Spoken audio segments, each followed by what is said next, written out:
안녕하세요. 저는 시스코 클라우드 인프라스트럭처 앤 소프트웨어 그룹의 하정환. 이호환입니다. 네, 오늘 저희가 전달드릴 주제는 기업의 멀티 클라우드 네트워킹 준비하기입니다. 여기 오신 고객분들께서는 다양한 형태의 클라우드를 사용을 하고 계실 텐데요. 이러한 분산된 환경에서 멀티 클라우드 네트워킹 환경이 왜 중요하고 어떻게 준비를 해야 되는지에 대한 부분을 전달드릴 수 있도록 하겠습니다. 네, 먼저 목차를 보시겠습니다. 클라우드 여정에 대해서 잠깐 살펴볼 거고요. 그 중에서도 특히 클라우드 송환에 대한 부분을 좀 살펴볼 겁니다. 그리고 이어서 클라우드 네트워킹 구축, 운영, 그리고 여러분들께서 새롭게 준비하셔야 되는 지속 가능성에 대해서 말씀을 드리겠습니다.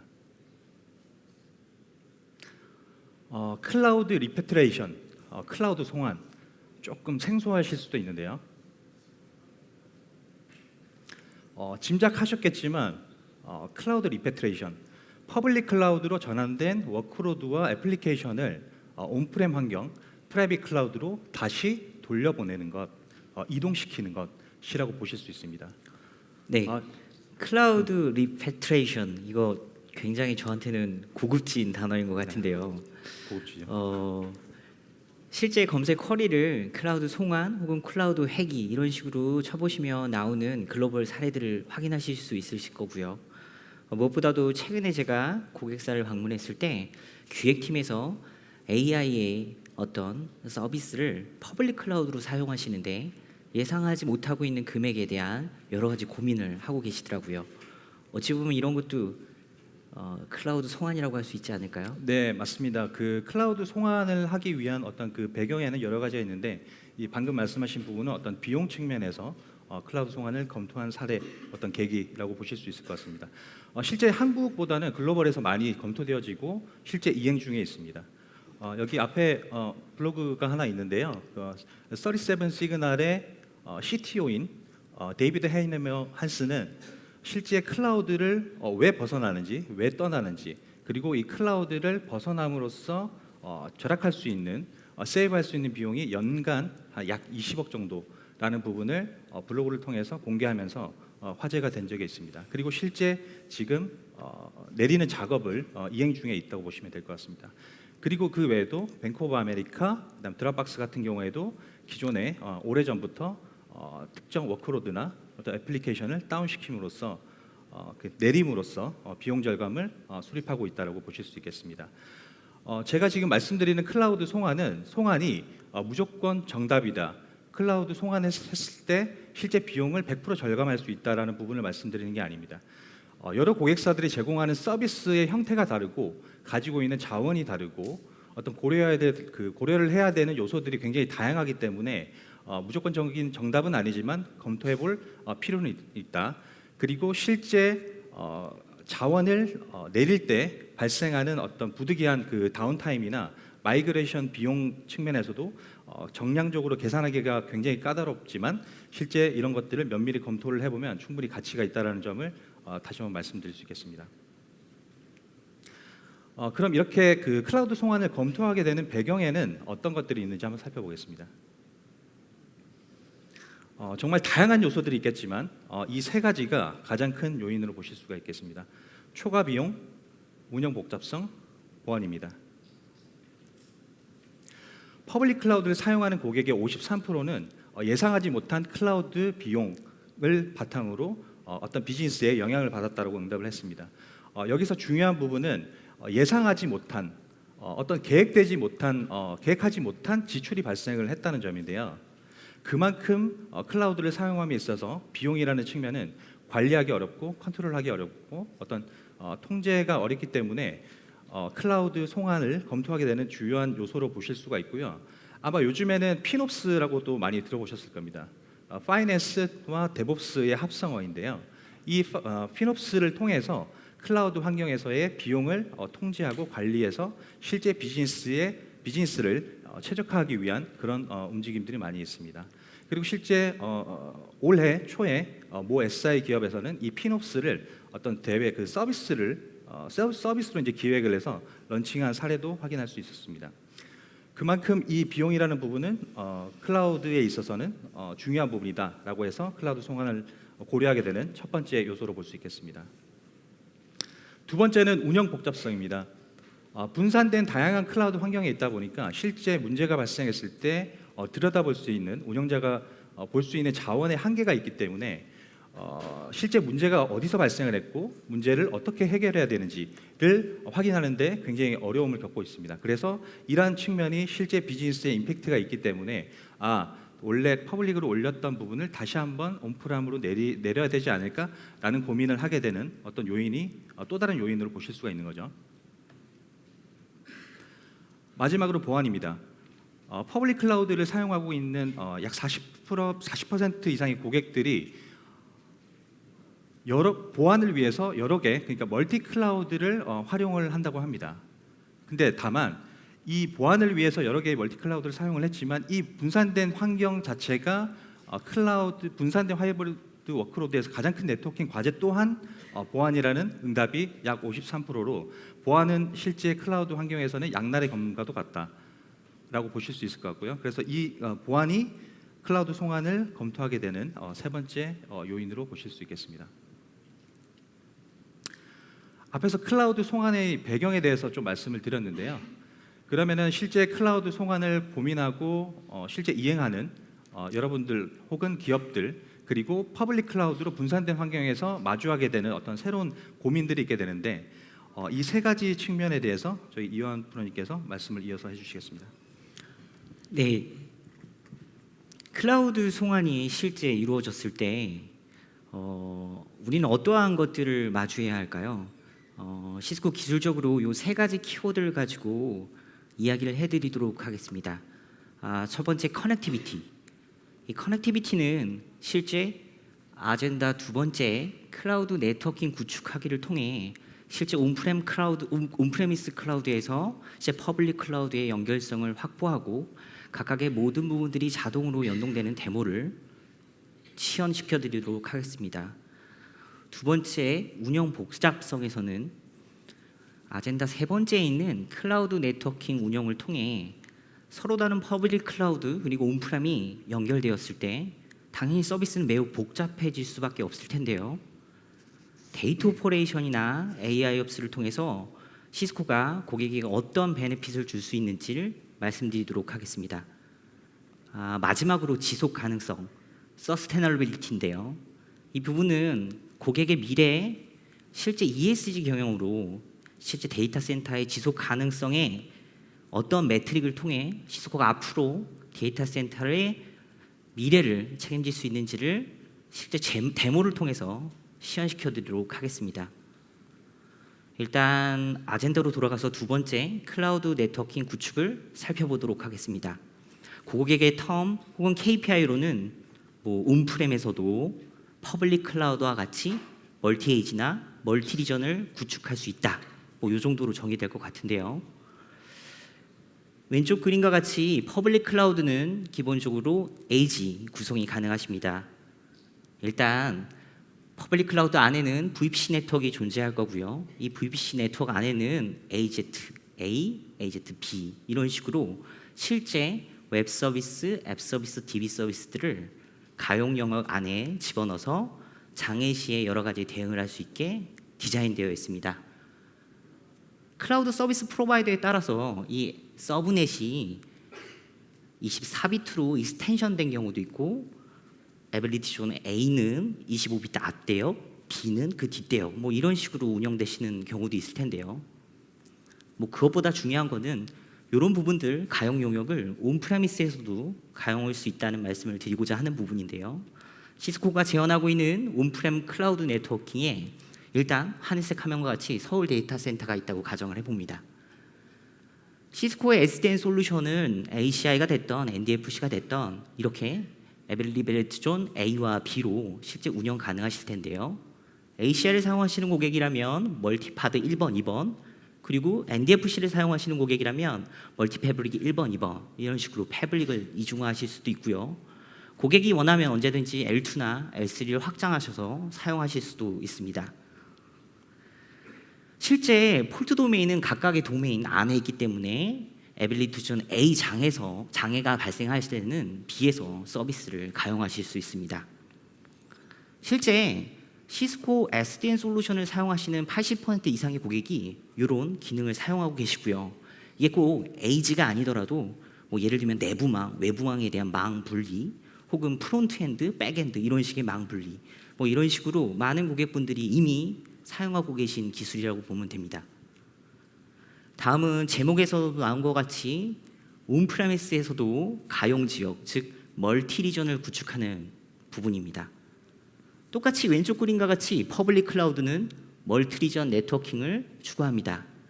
일단 아까 말씀드린 대로 레전 A에는 에빌리티 존 A, B가 존재할 거고요.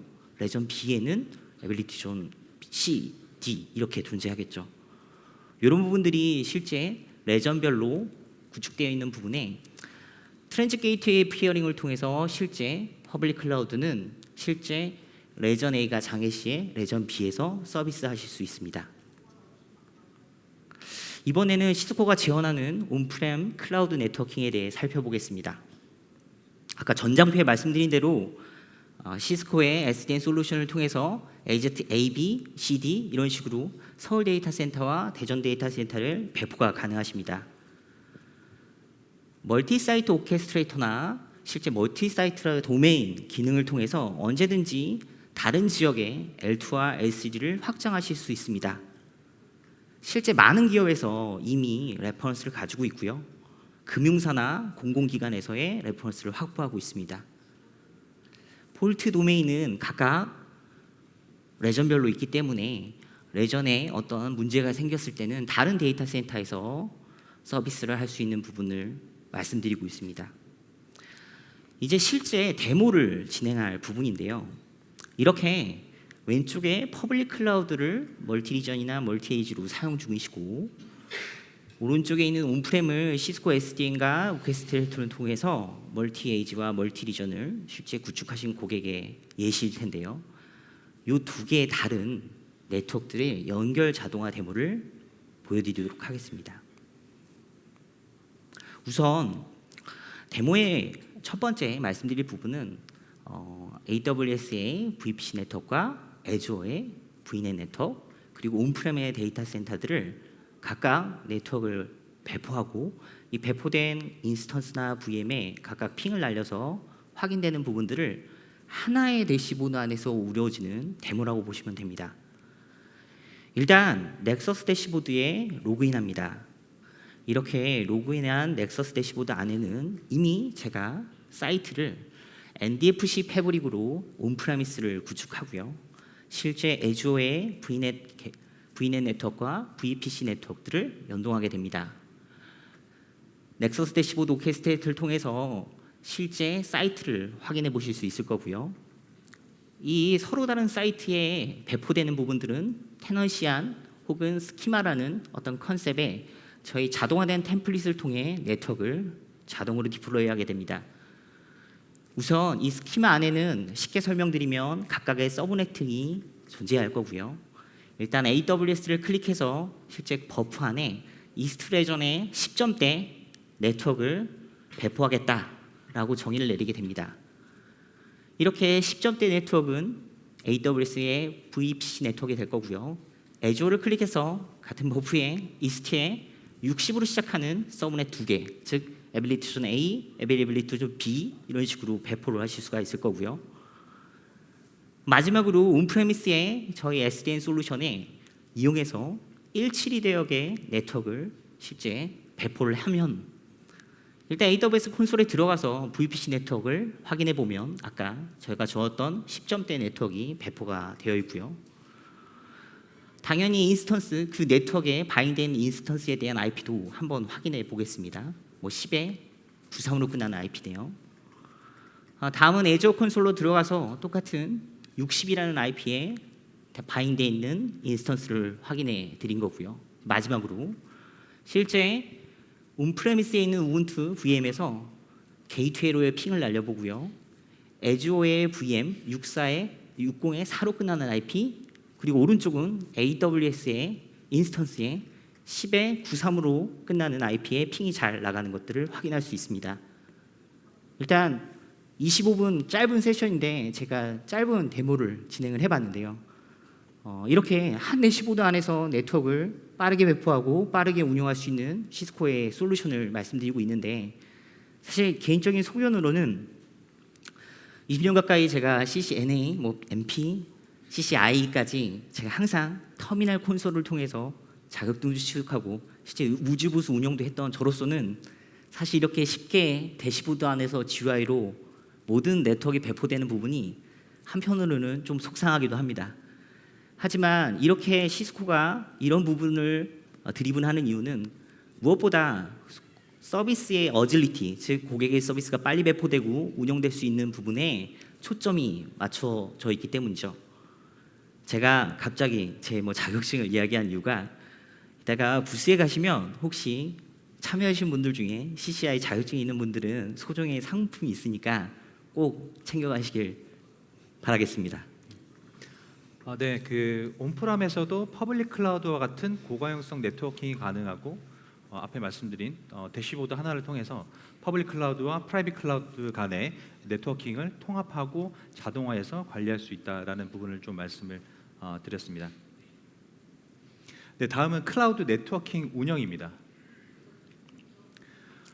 2023 글로벌 네트워킹 트렌드 리포트에 따르면 하이브리드 클라우드 네트워킹 환경에서 가장 요구되어지는 기능, 빠른 장애 해결을 꼽았고요.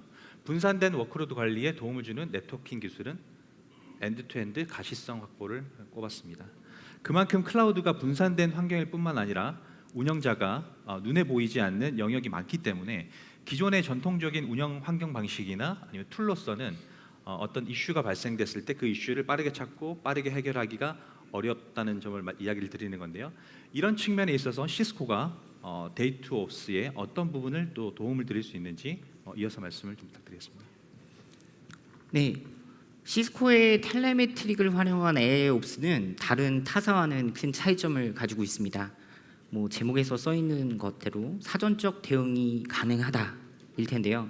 방금 첫 번째 데모에서 보여드린 대로 네트워크를 자동으로 배포할 수도 있고, 실제 클라우드망이 크지 않은 경우에는 어떻게 매뉴얼하게 설정을 하실 수 있습니다.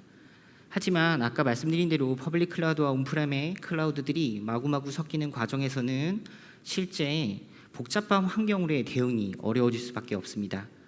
시스코는 이런 설정에 대한 자동화뿐만 아니라 AI 기반의 어슈어런스와 오토매틱한 자동화 방법을 통해서 실제 실시간으로 네트워크를 모니터링하고 이상 징후를 식별하고 근본 원인을 분석하는 데 도움을 드릴 수 있습니다.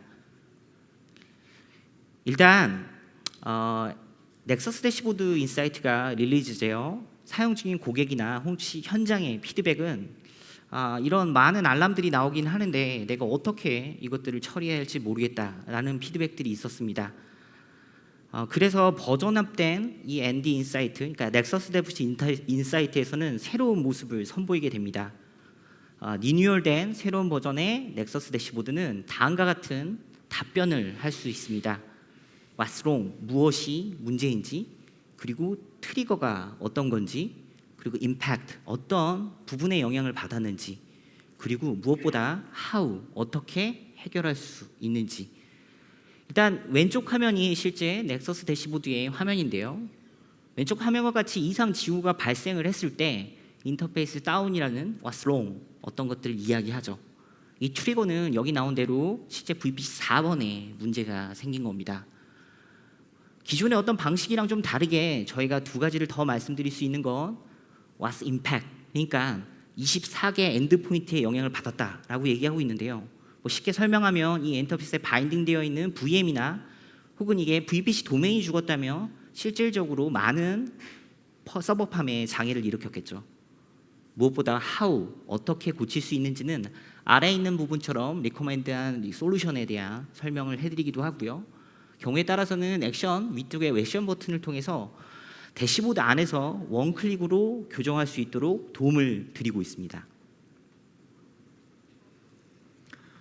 네, 확실히 그 ND 넥서스 대시보드 인사이트가 예전보다 이렇게 직관적으로 좀 진보된 모습을 좀 확인을 할 수가 있었는데요. 다음으로는 여러분들께서 이제 새롭게 좀 좀 고려를 하시고 준비를 하셔야 되는 기업의 지속 가능성, 서스테너빌리티에 대해서 좀 말씀을 드리겠습니다. 서스테너빌리티, 지속 가능성, 환경 파괴 없이 지금 상태나 수준을 유지하는 능력을 말합니다.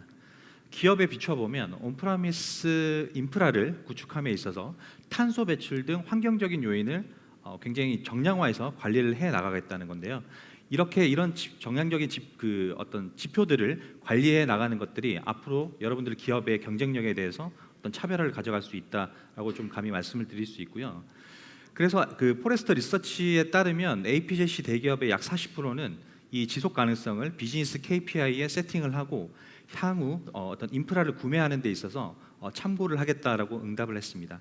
그만큼 그 중요도는 점점 더 올라가고 있고 이런 중요도에 따라서 시스코도 이러한 부분들을 고객들에게 실제 눈에 보여드릴 수 있는 부분으로 솔루션 베이스로 좀 도움을 드리고 있는데요. 조금 구체적인 내용을 다시 좀 이어서 말씀 부탁드리겠습니다. 네, 여기 있는 IT 팀이 혹은 인프라 팀이 이 서스테너빌리티, 이 지속 가능성을 위해서 어떠한 역할을 수행해야 할까요? 여기 계신 많은 분들이 아직 고민 전이실 수도 있을 것 같습니다. 시스코는 고객의 데이터 센터의 지속 가능성에 대해 이렇게 넥서스 대시보드에 실제 어떤 매트릭을 통해 구현되어 있습니다. 우선 가시성, 수치화된 가시성을 통해 인프라가 얼마나 많은 전력을 소비하고 있는지를 나타냅니다. 탄소 풋프린트를 통해서 전체 데이터 센터 혹은 기업의 온실가스 GHG를 수집하고 리포팅해서 미래의 데이터 센터에 도움을 드리고자 합니다.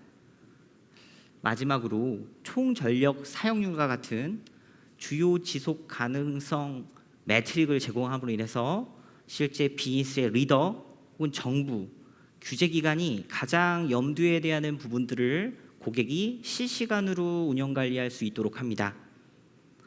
그 시스코는 이 경쟁사와 달리 단순히 서스테너빌리티를 이야기하기보단 이런 기술 기반의 실제 고객이 기업의 ESG 경영을 운영할 수 있는 부분에 작게나마 도움을 드리고 싶습니다.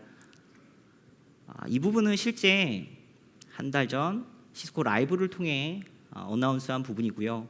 아직은 NDA 베타 알파 버전으로 진행되는 부분이지만 오늘 실제 데모를 통해서 시스코의 서스테너빌리티 기술을 선보이도록 하겠습니다. 아까 마찬가지로 넥서스 대시보드에 로그인합니다. 어드민 탭에는 실제 인테그레이션 어떤 클릭을 할 수 있고요. 이 인테그레이션 탭 안에는 여러 가지 서드 파티 솔루션이랑의 연동이 가능합니다. 오늘 데모는 실제 판듀, PDU에 대한 스마트 PDU에 대한 IP와 로그인 정보들을 기입을 해서 PDU가 줄 수 있는 여러 가지 매트릭들을 ND로 수집하여 ND가 고객의 ESG 경영에 도움을 줄 수 있는 여러 가지 매트릭을 분석하고 리포팅하게 됩니다. 이렇게 연결된 PDU 안에는 실제 시리얼 넘버나 IP들을 확인하실 수 있을 거고요. 서스테너빌리티 탭을 누르게 되면 서스테너빌리티 리포트가 나오고요. 모든 데이터 센터의 어떤 가시성을 확인하실 수 있고 이번 데모는 A 데이터 센터만 확인해 보겠습니다. 코스트에 대한 부분들, 그리고 에너지에 대한 부분들, 그리고 에너지 컨섭션들, 무엇보다 모든 스위치들을 각각의 스위치가 지금 코스트나 전력에 대한 부분들을 확인하실 수 있습니다. 무엇보다 이미션, 그러니까 CO2 레벨의 배출량을 계속적으로 이야기하면서 어떻게 하면 자연적인 어떤 데이터 센터를 만들 수 있는지를 말씀드리고요. 지금은 모든 디바이스 그리고 이렇게 PDU 각각의 디바이스 별 아울렛 정보라든지 에너지 정보, 코스트 정보도 따로 확인하실 수가 있고요. 아무래도 시스코가 네트워크 회사다 보니까 데이터 센터에 많은 네트워크들이 어떤 스위치들이 발생하고 있는 코스트나 여러 가지 정보들에 대해서 확인하실 수 있습니다. 리포트이기 때문에 언제든지 월별, 주간별 리포트가 가능하시고 6월에 어떤 부분을 보게 되면 시스코는 어드바이저를 하게 되는데요. 넥서스의 새로운 버전을 사용하실 때는 150% 이상의 향상을 보입니다. 라는 부분들을 이야기를 하고 있고요. 와리프를 통해서 실제 진행을 해 보았을 때의 어떤 미래 예측적인 수치들도 확인이 가능하십니다. 왼쪽에 있는 부분과 같이 어떤 코스트에 대한 부분도 100달러에서 92달러로 진행했을 때 다운이 되고, 이미션에 대한 CO2 레벨의 여러 가지 배출량도 22% 감소할 수 있다라는 레포팅도 확인하실 수 있습니다. 네, 그 실제 작년에 그 국내 모 화학 회사의 구매팀에서 저희 영업 어카운트 매니저를 통해서 요청을 한 게, 저희가 공급하고 있는 넥서스 장비에 대한 어떤 탄소 배출량에 대한 정보를 요청을 하셨습니다. 여기 계실 것 같지는 않은데요, 구매팀이셔가지고 그때 저희가 준비를 해서 드렸던 정보들이 실제 이제 도큐먼트에 있는 어떤 일반적인 데이터들을 모아서 이렇게 제출을 했었는데, 실제 이 서스테너빌리티 리포트를 통해서 향후에는 실제 팩트에 가까운 정량적인 지표로서 여러분들이 관리를 하실 수 있게 저희가 도움을 드릴 수 있겠습니다. 네, 오늘 말씀드린 내용을 정리하면 클라우드 온프라미스 송환을 고려하고 실제 이행하고 있는 기업들이 점점 증가하고 있다. 앞에서 말씀드렸지만 이게 100% 정답은 아닙니다. 다만 실제 지금 이행하고 있는 비즈니스의 본질을 훼손하지 않는 선에서 검토할 가치는 충분히 있다라는 좀 말씀을 드릴 수 있을 것 같고요. 그 다음에 그런 환경에서는 세 가지 커넥티비티, 오퍼레이셔널 컴플렉시티, 서스테너빌리티, 이 세 가지 요소들이 예전보다 좀 더 중요해져서 관리가 되어야 된다라는 부분을 말씀드렸고, 이 세 가지 꼭지는 앞에 저희가 데모로도 보여드렸습니다만 시스코의 넥서스 대시보드 하나를 통해서 이 세 가지를 전부 툴을 통해서 보여드릴 수 있는 그런 특징이 있다라는 점을 기억해 주시면 감사하겠습니다. 오늘 저희가 준비한 세션은 여기까지고요. 경청해 주셔서 감사합니다. 고맙습니다. 네.